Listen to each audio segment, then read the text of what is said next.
मध्ये आपले स्वागत आहे। पाहूयात आजच्या ताज्या बातम्या। जागतिक बँकेकडून कोल्हापूर सांगली जिल्ह्यातील पूर आपत्ती नियंत्रणासाठी 2240 कोटींचे अर्थसहाय्य घेणार पालकमंत्री। 3200 कोटींच्या प्रकल्पात राज्य शासन 960 कोटी देणार। कोल्हापूर सांगली जिल्ह्यातील पूर आपत्ती नियंत्रणासाठी राज्य शासन जागतिक बँकेकडून 2240 कोटी रुपयांचे अर्थसहाय्य घेण्यात येणार असून एकूण 3200 कोटींचा हा प्रकल्प असून यातील 30% म्हणजेच 960 कोटी राज्य शासन देणार असून या प्रकल्पामुळे कोल्हापूर व सांगली जिल्ह्यातील कृष्णा भीमा खोऱ्यातल्या पुराचा अतिरिक्त पाण्याचा वापर दुष्काळग्रस्त भागासाठी करण्यात येणार आहे। तर यासोबत पुराचा अंदाज वर्तवण्यासाठी GIS भौगोलिक माहिती प्रणाली सिस्टीम बसवण्यात येणार आहे। तर हा प्रकल्प राबवण्याची जबाबदारी महाराष्ट्र कृष्णा खोरे विकास महामंडळावर देण्यात येणार असल्याची माहिती कामगार मंत्री तथा पालकमंत्री सुरेश भाऊ खाडे यांनी पत्रकार परिषदेत दिली आहे।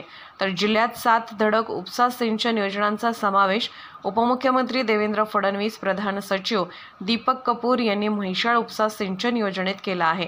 तर पोलीस पाटील मानधन 15,000 रुपयापर्यंत करण्यात आले। तर आशा स्वयंसेविकांना शासनाकडून 5,000 रुपये मानधनात वाढ।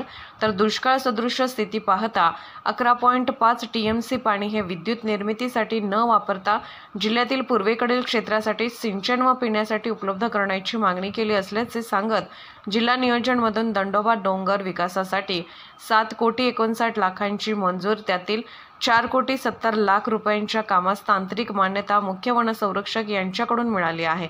तर जिल्हा नियोजनमधून तासगाव तालुक्यातील पेड येथे साहसी खेळ यंत्रणा उभारण्यासाठी 1,29 रुपयांच्या निविदेस मंजुरी देण्यात आली। तर मिरजेतील MIDC कडून अंतर्गत रस्त्यासाठी अनेक निवेदने देण्यात आली असताना यासाठी बैठक घेऊन उद्योगमंत्री उदय सामंत, मुख्य सचिव नितीन करीर आणि विकास आयुक्त दीपेंद्र सिंह खुशवाह यांनी रस्त्यासाठी 40,02 रुपये मंजूर करण्यात आल्याची माहिती देण्यात आली। तर मिरज तालुक्यातील खटाव येथील सोमेश्वर मंदिर विकासासाठी 2 कोटी रुपये सुद्धा शासनाकडून मंजूर करून आणल्याबाबत पालकमंत्री सुरेश भाऊ खाडे यांनी माहिती दिली।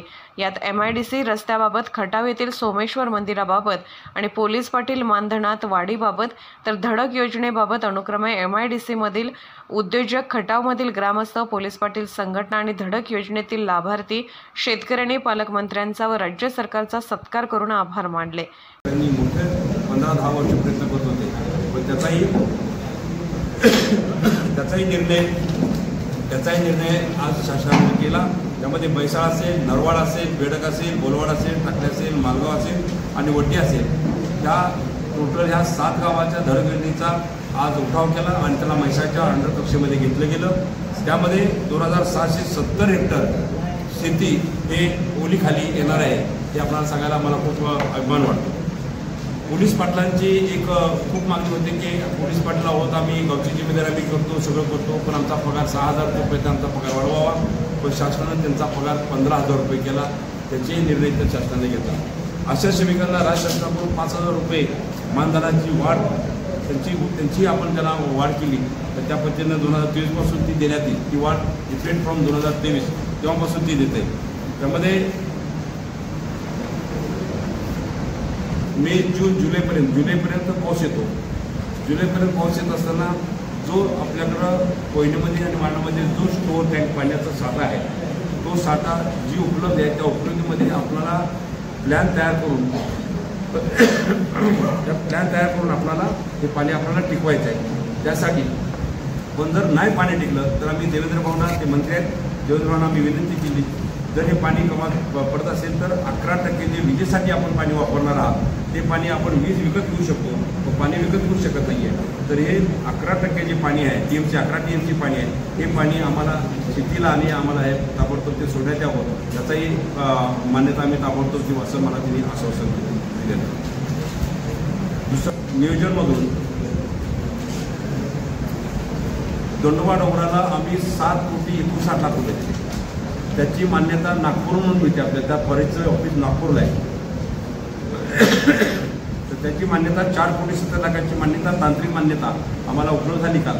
त्यामुळे दंडोबा चौकाचं वरती काम करायला सुशोभित करण्यासाठी आणि ते मोठं पर्यटन चांगलं करण्यासाठी आपल्याला ताबडतोब त्याचा फायदा होईल त्या दृष्टिकोनातून तोही आपल्याला त्याची मान्यता मिळालेली आहे. तासगाव तालुक्यातलं पेडगाव आहे.